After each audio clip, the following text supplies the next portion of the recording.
राधे राधे। हरे कृष्ण। परमा एकादशी व्रत कथा।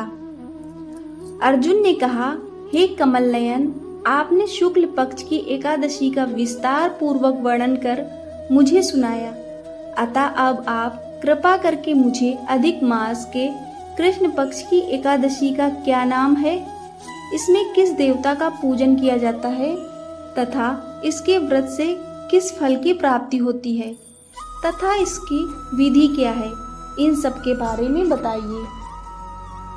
श्री भगवान बोले, हे अर्जुन, अधिक मास के कृष्ण पक्ष में जो एकादशी आती है वह परमा एकादशी कहलाती है। वैसे तो प्रत्येक वर्ष 24 एकादशियां होती हैं। अधिक मास या मलमास को जोड़कर वर्ष में 26 एकादशियां होती हैं। अधिक मास में 2 एकादशियां होती हैं जो पद्मिनी एकादशी शुक्ल पक्ष और परमा एकादशी कृष्ण पक्ष के नाम से जानी जाती है। इसके व्रत से सभी पाप नष्ट हो जाते हैं तथा मनुष्य को इस लोक में सुख तथा परलोक में सद्गति प्राप्त होती है। इसका व्रत विधानानुसार करना चाहिए और भगवान विष्णु का धूप दीप नैवेद्य पुष्प आदि से पूजन करना चाहिए। इस एकादशी की पावन कथा जो कि महर्षियों के साथ कामपिल्य नगरी में हुई थी, वह मैं तुमसे कहता हूँ, ध्यान पूर्वक श्रवण करो। परमा एकादशी व्रत कथा। कामपिल्य नगरी में सुमेधा नाम का एक अत्यंत धर्मात्मा ब्राह्मण रहता था। उसकी स्त्री अत्यंत पवित्र तथा पतिव्रता थी। किसी पूर्व पाप के कारण वह दंपति अत्यंत दरिद्रता का जीवन व्यतीत कर रहे थे।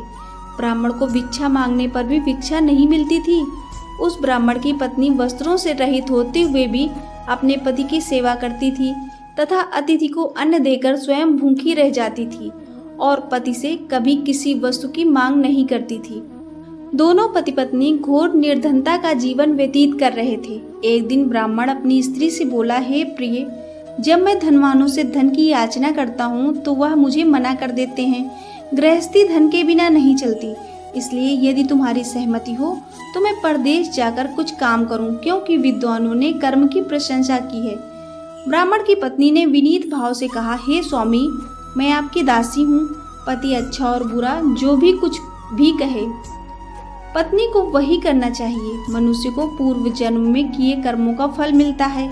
सुमेरु पर्वत पर रहते हुए भी मनुष्य को बिना भाग्य के स्वर्ण नहीं मिलता। पूर्व जन्म में जो मनुष्य विद्या और भूमि दान करते हैं, उन्हें अगले जन्म में विद्या और भूमि की प्राप्ति होती है। ईश्वर ने भाग्य में जो कुछ लिखा है उसे टाला नहीं जा सकता।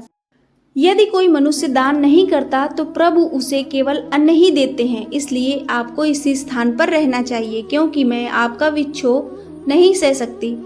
पति बिना स्त्री की माता पिता भाई ससुर तथा संबंधी आदि सभी निंदा करते हैं। इसलिए हे स्वामी, कृपा कर आप कहीं ना जाएं। जो भाग्य में होगा वह यहीं प्राप्त हो जाएगा। स्त्री की सलाह मानकर ब्राह्मण परदेश नहीं गया। इसी प्रकार समय बीतता रहा। एक बार कौंडिल्य ऋषि वहां आए। ऋषि को देखकर ब्राह्मण सुमेधा और उसकी स्त्री ने उन्हें प्रणाम किया और बोले, आज हम धन्य हुए। आपके दर्शन से आज हमारा जीवन सफल हुआ। ऋषि को उन्होंने आसन तथा भोजन दिया। भोजन देने के बाद पतिव्रता ब्राह्मणी ने कहा, हे ऋषिवर, कृपा कर आप मुझे दरिद्रता का नाश करने की विधि बतलाइए। मैंने अपने पति को परदेश में जाकर धन कमाने से रोका है। मेरे भाग्य से आप आ गए हैं। मुझे पूर्ण विश्वास है कि अब मेरी दरिद्रता शीघ्र नष्ट हो जाएगी। अतः आप हमारी दरिद्रता नष्ट करने के लिए कोई उपाय बताएं। ब्राह्मणी की बात सुन कौंडिल्य ऋषि बोले, हे ब्राह्मणी, मलमास की कृष्ण पक्ष की परमा एकादशी के व्रत से सभी पाप दुख और दरिद्रता आदि नष्ट हो जाते हैं। जो मनुष्य इस व्रत को करता है वह धनवान हो जाता है। इस व्रत में नृत्य गायन आदि सहित रात्रि जागरण करना चाहिए। यह एकादशी धन वैभव देती है तथा पापों का नाश कर उत्तम गति भी प्रदान करने वाली होती है। धनाधिपति कुबेर ने भी इस एकादशी व्रत का पालन किया था, जिससे प्रसन्न होकर भगवान भोलेनाथ ने उन्हें धनाध्यक्ष का पद प्रदान किया। इसी व्रत के प्रभाव से सत्यवादी राजा हरिश्चंद्र को पुत्र स्त्री और राज्य की प्राप्ति हुई थी। तदुपरांत कौंडिल्य ऋषि ने उन्हें एकादशी के व्रत के समस्त विधान कह सुनाया। ऋषि ने कहा, हे ब्राह्मणी, पंच रात्रि व्रत इससे भी ज्यादा उत्तम है। परमा एकादशी के दिन प्रातःकाल नित्य कर्म से निवृत्त होकर विधान पूर्वक पंचरात्रि व्रत आरंभ करना चाहिए। जो मनुष्य 5 दिन तक निर्जल व्रत करते हैं वे अपने माता पिता और स्त्री सहित स्वर्गलोक को जाते हैं। जो मनुष्य 5 दिन तक संध्या को भोजन करते हैं वे स्वर्ग को जाते हैं। जो मनुष्य स्नान करके 5 दिन तक ब्राह्मणों को भोजन कराते हैं वे समस्त संसार को भोजन कराने का फल पाते हैं। जो मनुष्य इस व्रत में अश्वदान करते हैं उन्हें तीनों लोगों को दान करने का फल मिलता है। जो मनुष्य उत्तम ब्राह्मण को तिल दान करते हैं वे तिल की संख्या के बराबर वर्षों तक विष्णु लोक में वास करते हैं। जो मनुष्य घी का पात्र दान करते हैं वह सूर्य लोक को जाते हैं। जो मनुष्य 5 दिन तक ब्रह्मचर्य पूर्वक रहते हैं वे देवांगनाओं के साथ स्वर्ग को जाते हैं। हे ब्राह्मणी, तुम अपने पति के साथ इसी व्रत को धारण करो, इससे तुम्हें अवश्य ही सिद्धि और अंत में स्वर्ग की प्राप्ति होगी। कौंडिल्य ऋषि के वचनानुसार ब्राह्मण और उसकी स्त्री ने परमा एकादशी का 5 दिन तक व्रत किया।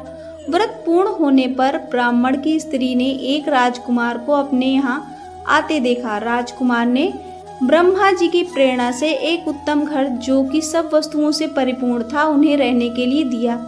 तदुपरांत राजकुमार ने आजीविका के लिए एक गांव दिया। इस प्रकार ब्राह्मण और उसकी स्त्री की गरीबी दूर हो गई और पृथ्वी पर काफी वर्षों तक सुख भोगने के पश्चात वे पति पत्नी विष्णु लोक के उत्तम लोक को प्रस्थान कर गए।